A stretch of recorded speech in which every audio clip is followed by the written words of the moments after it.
Hey YouTube, today's July 17th. I'm back from OCS. I'm back early if you didn't realize. I was supposed to graduate August 5th, but something happened and I got dropped June 29th.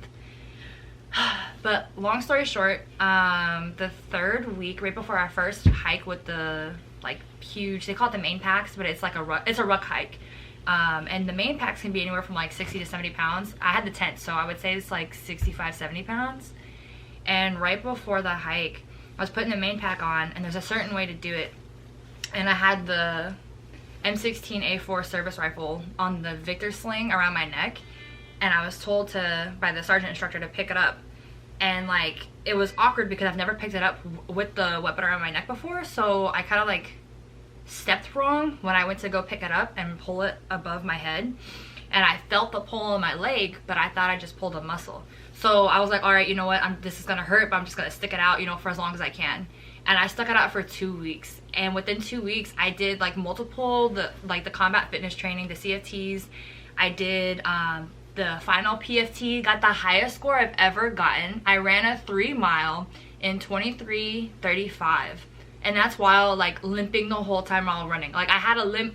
I started limping like after a week. I thought I pulled the muscle. So I did that. I did the Quigley. If you know what the Quigley is, yeah, I did that. I knew something was wrong because whenever I would do like the CFTs, and like even during the Quigley, there's like parts where you do like the lowest crawl that you do where you're like your face is in the mud or in the dirt or whatever. And every time you're supposed to crawl like left, right, I could never move on the right. Like my right leg would just not move. And I was like, okay, something's wrong. And I'd get yelled at all the time. They'd be like, oh, this is your fucking score, Carter. But like, I just couldn't fucking move. So I'm like, all right, you know, whatever. But Monday morning we had this, oh, and I also did, we did 2 4-mile hikes with the rucksack. So I did 2 of those on a messed up leg. I did the CFT, I did the PFT, like all that stuff.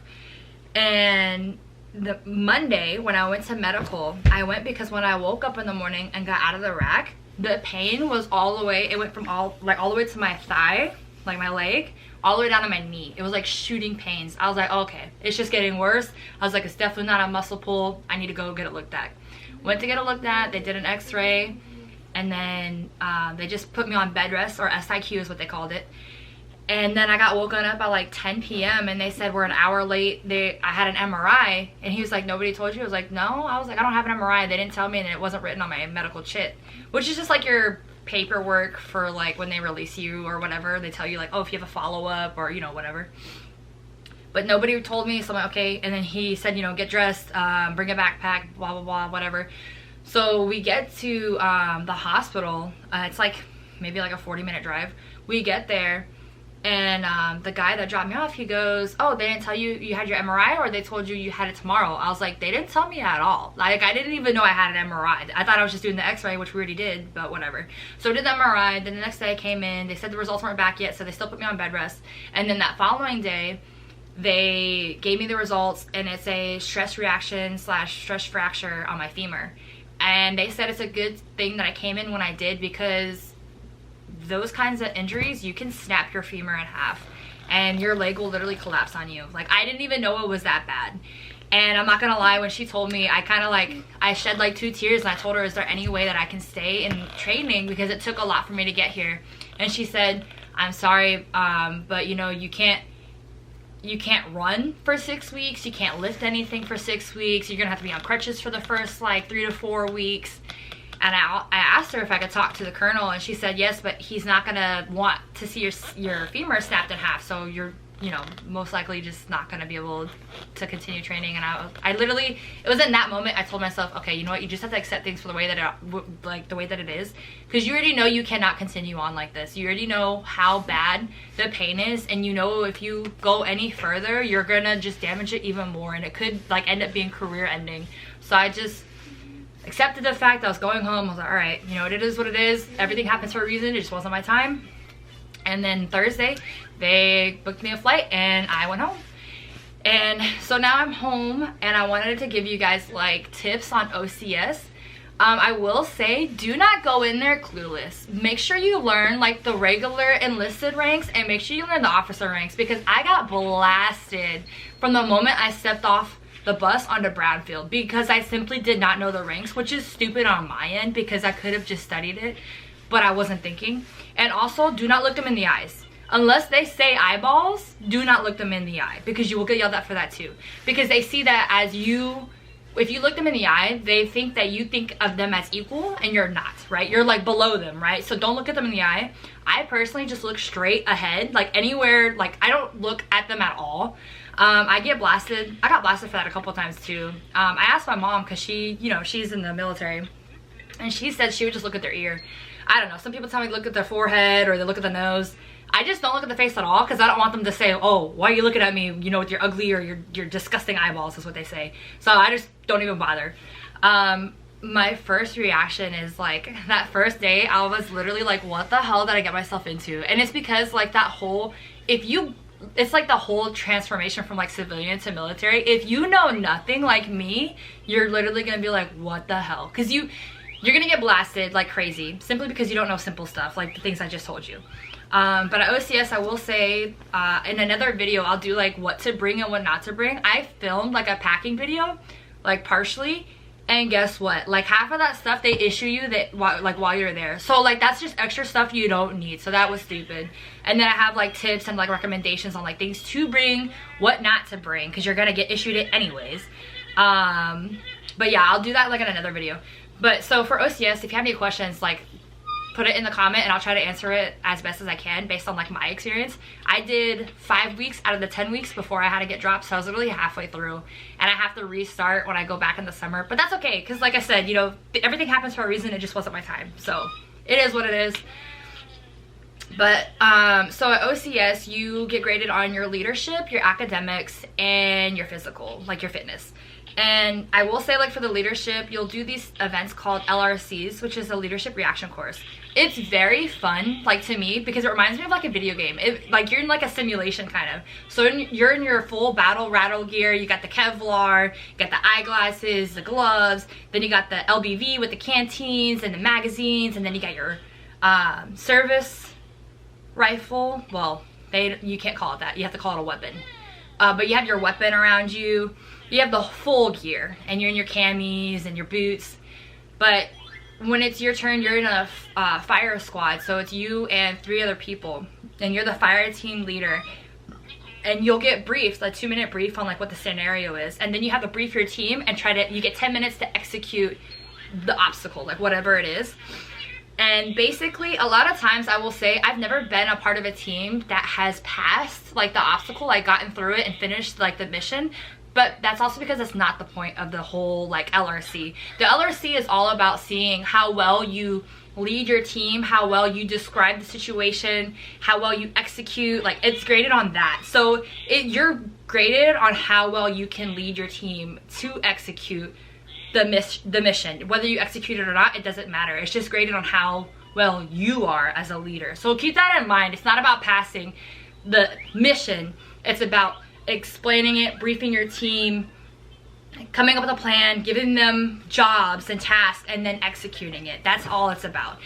So those are fun because you feel like you're in a video game. And then they'll give you feedback like right away when time's up too. So you'll get kind of a feel for how you did. Anything lower than 80% on anything is failing, just so you know. I'm trying to think. Oh, the other leadership things that you get graded on too while you're there is the solis. The solis, I didn't do any of them while I was there. The soli one took place when I was in medical, so I missed that. And then billets, you get billets. Billets are jobs.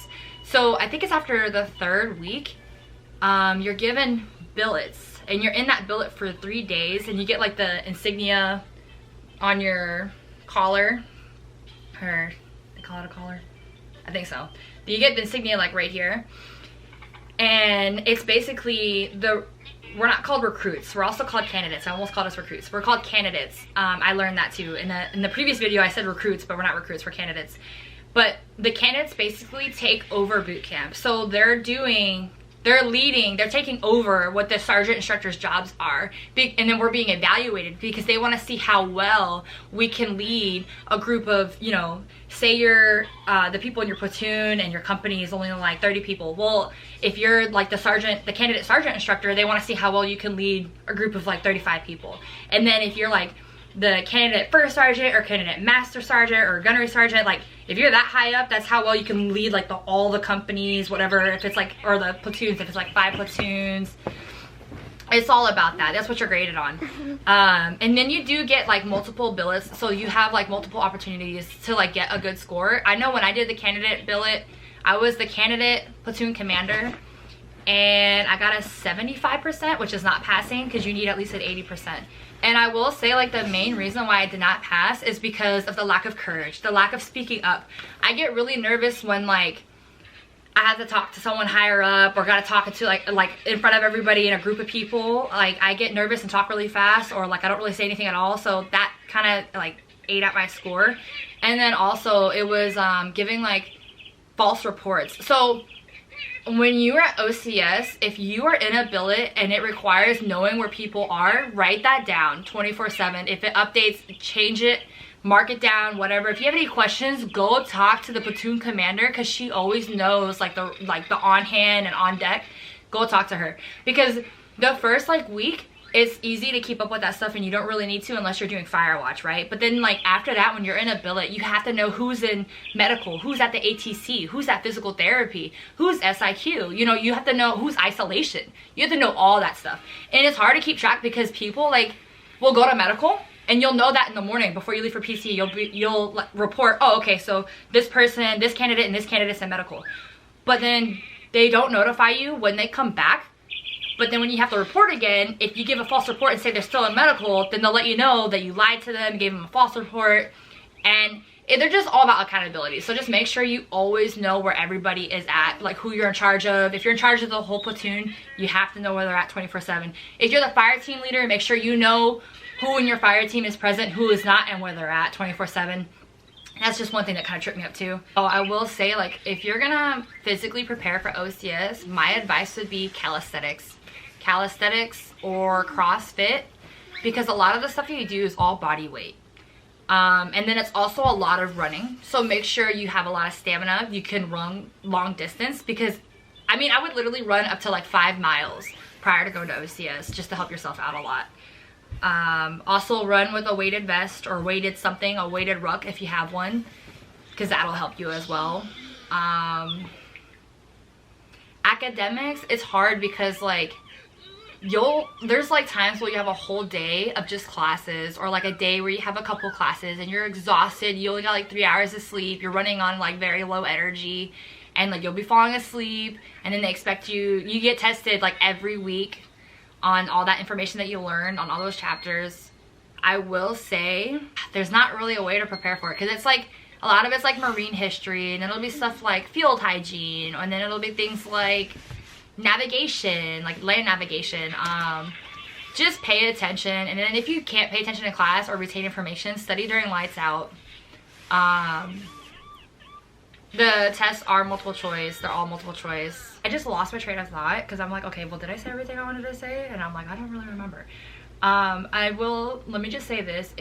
When you go into OCS, that first week before you get your sergeant instructors, take advantage of it. They will teach you like how to get in formation, like, or stand in formation, what that means. Yeah, and then how to get into formation. You'll learn, you'll be, what do they call you wear these vests? The best. What are they called? I can't think of the name for it, but anyways, you're like guards or whatever. I can't remember what it's called. But anyways, you'll just yell like post, and then you'll say post, and then they go run, and then they stop traffic, and then everybody else says get out. I can't think of the name. But anyways, you'll do that multiple times. Take advantage of that. Take advantage of the fire watch. So in fire watch, there's a whole paragraph of what you're supposed to say, and you're supposed to, it's something like, it's along the lines, I don't even know if I'm allowed to say this, but I mean, whatever, it's fire watch. I'm sure everybody else like remembers their fire watch thing.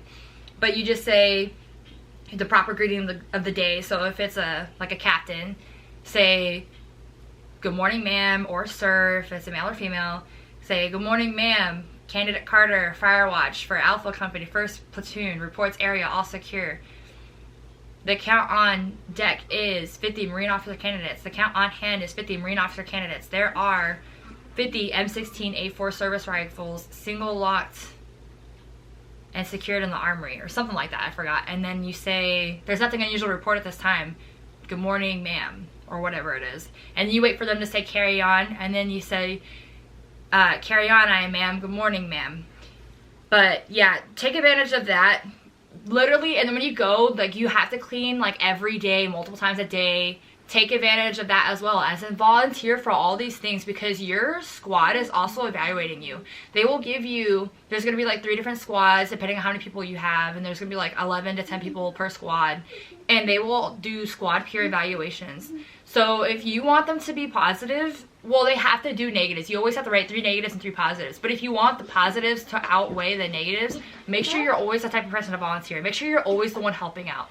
Don't be selfish, because like OCS isn't like boot camp, right? Like OCS is not all about you. It's all about you and your team, right? So it's all about how well you get along with your team, how well you help out your team. It's all about that. So don't make it all about yourself, because yes, it is like a competition between everybody else, but you also need to work with your team, because you're being graded on how well you work with a team. You know what I'm saying? So take advantage of all of that. Take advantage of standing out. Like, you don't try to just blend in and just, you know, get by on the low. You know, don't do that. That's a stupid mindset to have. Because, you know, if you really, like, if this is something you really want to do, then freaking challenge yourself. You know, like, get out there, do things that you wouldn't normally do. Like, this is, like, I'm saying all of these things because this is what I need to do going in the second time. Because I went in so blind, didn't know a lot, I was too, like, afraid to, like, you know, be courageous and speak up about certain things or whatever. Like, that's stupid. Like, don't think like that. Like, you're there for a reason. It's to get better. Challenge yourself, you know. They will only help you if you help yourself, you know. So they respect those that at least try than those that just don't try at all. So just do it. And at the end of the day, they may say all these mean things and yell at you all the time, but they care. They, like, a lot of them like to see the transition from civilian to Marine, you know. So just think, like, they're all there because they want to help you help yourself. They want to see you improve. They want to push you when you don't even think you can go any further, you know. Like, that's what it's all about. They care at the end of the day. So just take advantage of that. Take advantage of being there and the opportunity that you were given. You know, you want to lead Marines, right? So it all comes down to the leader. And I had a gunnery sergeant. I'm not going to say her name because I don't know if I'm allowed to, and I'm just not going to do that. But I had a gunnery sergeant, and I really, really liked her. And actually, you're supposed to say their billet and then their name. So the platoon sergeant, gunnery sergeant, not going to say her name, but she was really cool. She made me tear up a couple times because she cared so much about her job. And there'd be times where she'd be talking to us because some of us, like, are lacking leadership, doing dumb things, getting everybody in trouble, where we all have to get disciplined through whatever it is they make us do, a bunch of, like, physical stuff or whatever.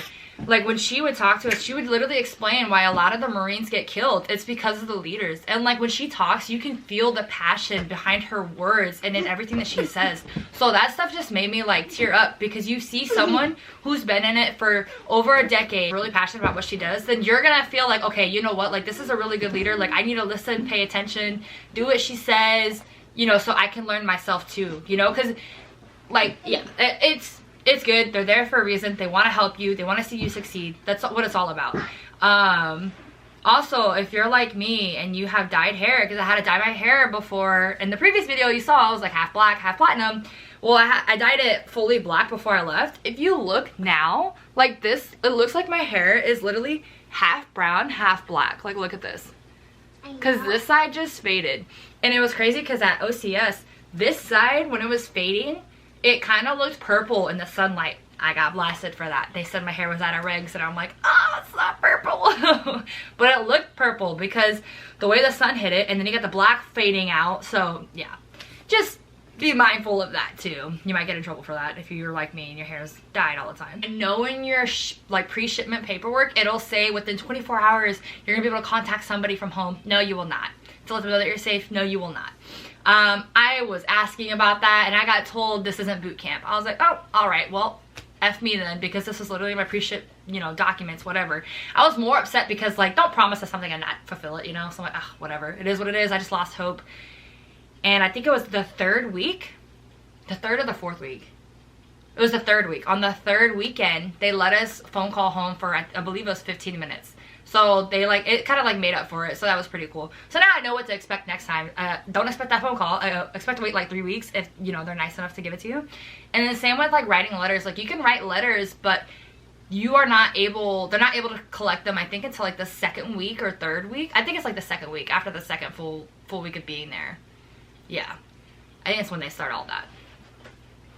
But yeah, oh, and then expect drills. If you don't know what drills are, it's when you, like, learn ditties with your weapon, and certain movements that you're supposed to do with your hands and your weapon. Certain movements, you know, sometimes you'll have to, you know, what do they call it? Just snap your neck.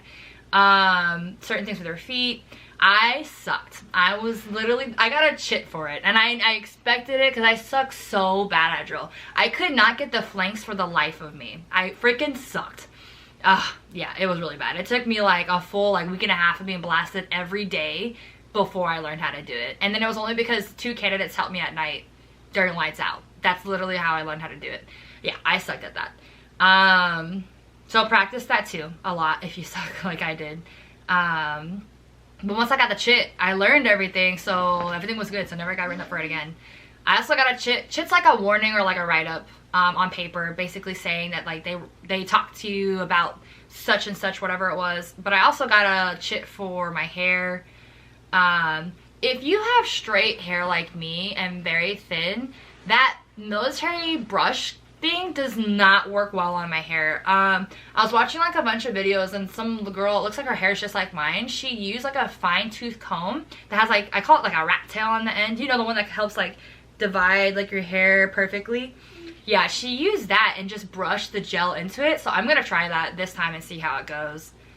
Oh, and then also, like, make sure you bring, I would say, like, bring like a whole tube or like a whole thing of like hair gel or two. Bring like a whole thing of like shampoo, body wash, conditioner, because yes, you do have PX runs, or they call it haircuts and calls, I think is what they called it. You do have that, but like every other platoon's going there, so they're like out of stock a lot. Like, I remember I went in to go get lady products, feminine products, you know, because, you know, period, they didn't have anything. So just be mindful of that. And then you don't get Liberty until after the 4th week. So be mindful, prepare to pack enough for 4 weeks until you go to Liberty. Because on Liberty, you can go to Target, Walmart, wherever, you know, wherever you can go. You can go wherever. Just not, I think, more than 80 miles from OCS, if I remember correctly. They give you like a candidate regulation that basically has like your guide to pass everything. It's literally telling you what you need to do while you're there, what you need to achieve and accomplish before graduation, things like that. And it goes into depth about everything you're graded on. Yeah, that pretty much sums up OCS. It's weird because as chaotic as it was, I miss it. When I first came home, the first couple of days, I was telling my boyfriend that I feel weird. Like, I feel like Barry Allen on The Flash, like, where he goes back into time to try to save his mom. And then he messes up like the whole timeline. Like, I feel like I messed up my timeline by being here because I wasn't supposed to be here till August. So it felt very weird, and it was definitely an adjustment. But yeah, now that it's been like 2 weeks, yeah, a little over 2 weeks since I've been back, I've adjusted a lot better. I started school again. I picked up a class literally, it was July 5th or 6th is when it started. So I literally signed up a couple days after being back. That means that I can graduate spring 2024 though, after the spring classes, so that's good. Because that means I'll be done with school, get that over with, right before OCS again. And this is what I'm saying when I say that, like, this whole, like, everything happens for a reason. It's a blessing in disguise. Because now that I'm going summer 2024, I will have my master's, won't have to worry about that. Which means I can go straight to, they call it TBS. TBS is the 6-month officer training. And I think in the previous video I called it something else. But it's called TBS. And then I'll go straight into that. And then whenever flight school's ready, that's 9 months, I'll go into that. But I will have my degree, so I don't have to worry about putting it off while I'm doing TBS and flight school and all these other things. So I'll be done with that, which is awesome because I wanted to be done with school anyways before like I did all that, because I don't like putting off school. I've always been in school ever since I was 5 years old. I've never had a break. Literally, I've been in school every semester.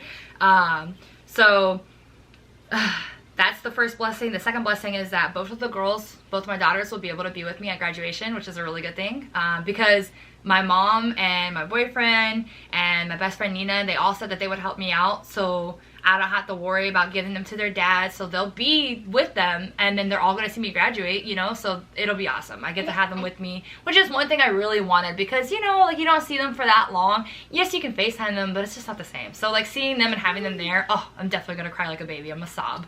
But that's the other blessing, and the other blessing, the last blessing that I can think of on the spot, is my mom will be in the U.S. Right now she's overseas because that's where her duty station is, but she'll be in the U.S. in January. So, like, she can go to my graduation now too. So, like, everything just worked out. Like, yeah, I may have injured my leg, but, like, everything worked out in the end. Like, there's like a lot of blessings in disguise. So, yeah, everything happens for a reason, guys. We may not know what it is at the time, but we will figure it out later. But yeah, this is my OCS video. I can't think of anything else. If, you know, other things come up, I will let you guys know. But I will make the other video following or regarding what to bring, what not to bring, and what I brought and what you should not bring, because they do give you a list on the pre-ship documents, but then there's also more stuff that I found online that they recommend from people that have gone to OCS, and I bought everything on that list. You don't need all that, but I will let you know. I'll make a list, you know, myself. I'll write it down and then show you, because I still have my bag packed with whatever it is that I came back home with from OCS. I went through it and then packed it properly, so I'll show you guys that as well. But yeah, give this a thumbs up if you liked the video. If you're interested in the OCS route, let me know any questions you may have, and I will answer everything to the best of my knowledge and everything based on the experiences that I've been through. And yeah, so wait, say bye, YouTube. Bye. Bye, YouTube. Mwah. Mommy, can I see my video? Oh, one more blessing in disguise. I was here for Asia's 5th birthday, which was July 13th. I didn't miss it because I was home, which is another blessing in disguise. Isn't it funny how things work out in the end, right? But say bye, YouTube. Mom, I forgot to say that. Say what? A video. Yeah, and the next one. Say bye, YouTube. Bye, YouTube. Mwah. Mwah.